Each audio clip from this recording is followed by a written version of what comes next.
I'm Jack from Make Me a DJ, and in this video we'll be looking at some of the new features which have been added into Ableton Live 11.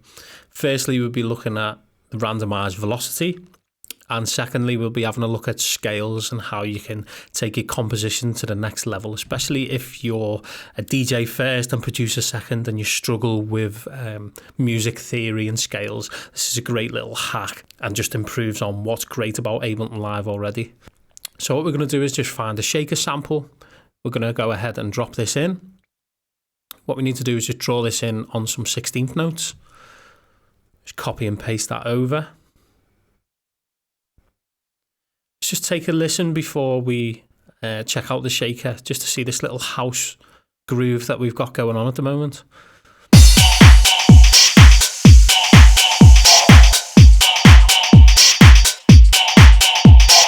So let's take a listen to that with the shaker we just programmed. So straight away we're just going to take a little bit of the bottom end out of this using an EQ. And we'll just drop the sustain down a touch. As you can see at the moment, it's quite sort of robotic. So what we want to be able to do is randomize some of these velocities. And a way to do that is just by clicking this little velocity tab just in the bottom left corner, the MIDI mapping. We can select all of our notes and then just go to randomize, and as you can see, it'll just randomize the velocities.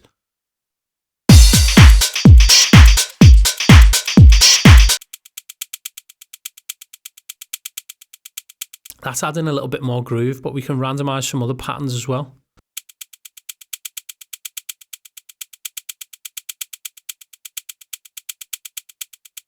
So if we just dive into this groove pool here, I've already got this MPC groove selected.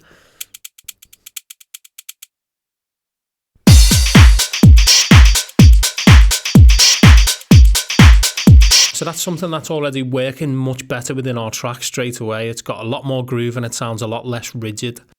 So now we can look at programming a bass line in using the scale function to assist us when it comes to writing melodies and bass lines and things like that. We're just going to drop this percussive bass preset just on here. Just EQ some of this as well, just before we start. So now we're going to click this scale function down in the bottom left. And that allows us to set to any major or minor scale that we want. So in this case, we're going to use G. And as you can see, there's a lot of other modes as well which can be used. This is dead handy when it comes to writing. So if we set this to minor, we can just start writing a bass line in G minor straight from G1. As you can see, it's all highlighted in green. And we'll just use the scale now to assist us as we punch some notes in and get a bit of a groovy bass line going.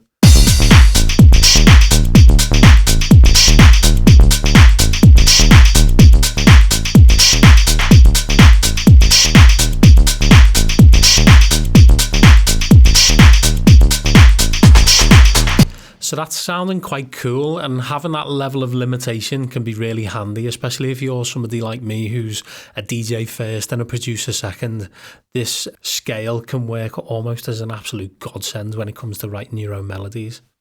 So now we're going to expand on this a little bit more. We're going to look at adding a pad into this.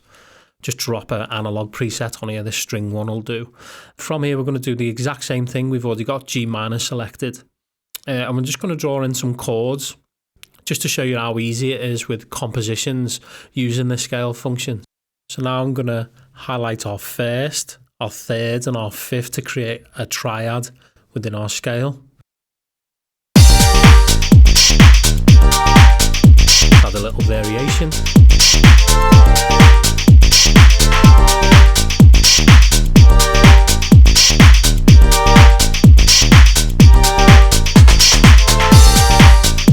So that's sounding quite cool. So what we can do now is maybe add another variation of this. We could maybe add a long sustained note and just come to our fifth in the scale and create another chord just to kind of create a little bit of tension. So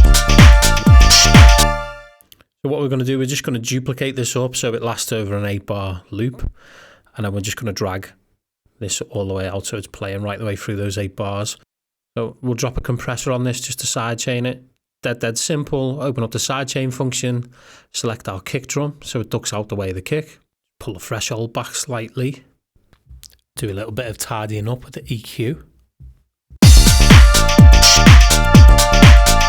So see what this sounds like all together now with our groove, and we've just got the chord, creating a little bit of tension, maybe get a little bit of a transition. Bring everything back.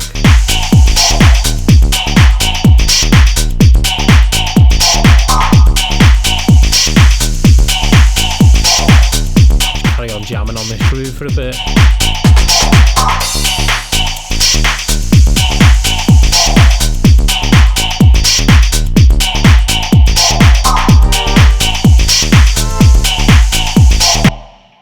But there you can see the power of Ableton 11 and how you can use it to your full advantage if you're someone like me who struggles with music theory. And you can also use it to randomize velocities to give your drums a little bit more life and make them sound a lot less rigid than what they originally were.